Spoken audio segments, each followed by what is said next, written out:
Well, 2 and a bit years in, are the lies of Joe Biden finally starting to catch up with him?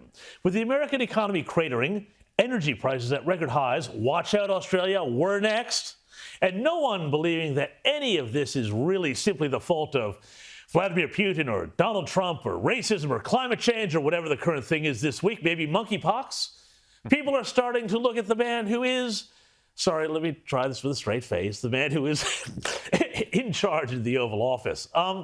That is to say, Joe Biden and indeed the entire intellectually bankrupt so-called elite leadership class that are propping him up. Here's an example of this. Now, the other day, Joe Biden wrote or signed off on or was told about after his nap an opinion piece appearing under his name in the Wall Street Journal. And in it, he wrote these words, quote, "A dozen CEOs of America's largest utility companies told me earlier this year that my plan would reduce the average family's annual utility bills by $500 and accelerate our transition from energy produced by autocrats."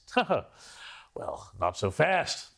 Even the Washington Post, which until very recently has been the modern-day corporate Pravda of the Biden administration, found this to be too much. Their fact checker, the reliably left-biased Glenn Kessler, awarded Biden's claims 4 Pinocchios, pointing out that there was no reference to the savings in the transcript of the meeting with the utility executives, nor in the readout either, and that, in fact, most of the cost reductions he's referring to come from the reduced cost of driving and are expected to kick in around 2030 when Biden will be out of office and will probably not be allowed to drive anymore anyway.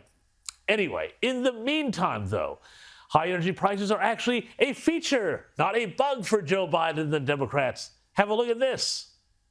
When it comes to the gas prices, we're going through an incredible transition that is taking place that, God willing, when it's over, we'll be stronger and the world will be stronger and less reliant on fossil fuels when this is over.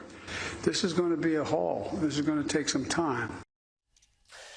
Yeah, it'll be a haul, all right. But anyway, if he's not lying about big things, Joe Biden is lying about small things. And again, the lies are starting to catch up with him. Have a listen to Joe Biden addressing the U.S. Naval Academy graduation recently, where he made a pretty big claim. I was appointed to the Academy in 1965. Really, Mr. President, you were appointed to the prestigious U.S. Naval Academy at Annapolis in 1965. Well, great, except there's no record that anyone could find of this thus far. Joe Biden's 2008 autobiography called Promises to Keep, there's a title right out of Orwell, does not mention the Naval Academy. Others have pointed out that the U.S. military was heavily involved in the Vietnam War by the mid-1960s, and had Joe Biden attended the Academy, he would have had to serve in the Navy upon graduation. Great, except that Biden received 5 student draft deferments during his 4 years at the University of Delaware and subsequent 3 years at the Syracuse University College of Law. Now, this created some awkward moments for new White House flack Karine Jean-Pierre, who had to claim that she didn't hear Joe Biden's statement, despite it being at the very top of the president's speech. Have a look. During his address at the Naval Academy.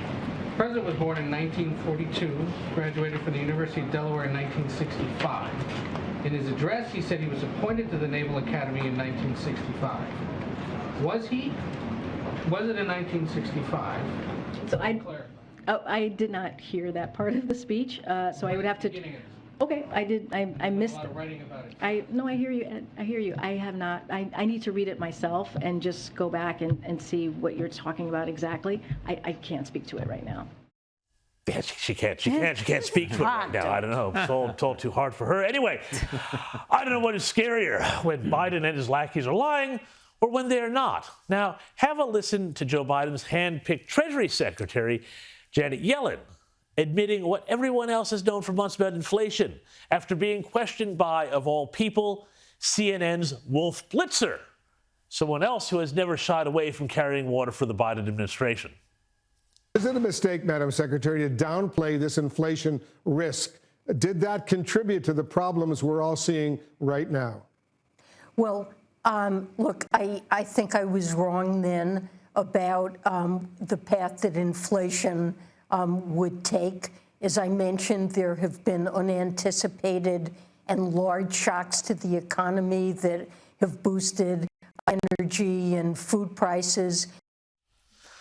I swear this administration is making the gerontocracy of the old Soviet Union look young and dynamic because, you know, who could have foreseen that printing trillions of dollars and shoving them into the economy in the form of stimulus might, well, reduce the purchasing power of those very dollars, causing wild inflation. Yes, the country is in the very best of hands, and it's so obvious now that even CNN and the Washington Post are taking notice.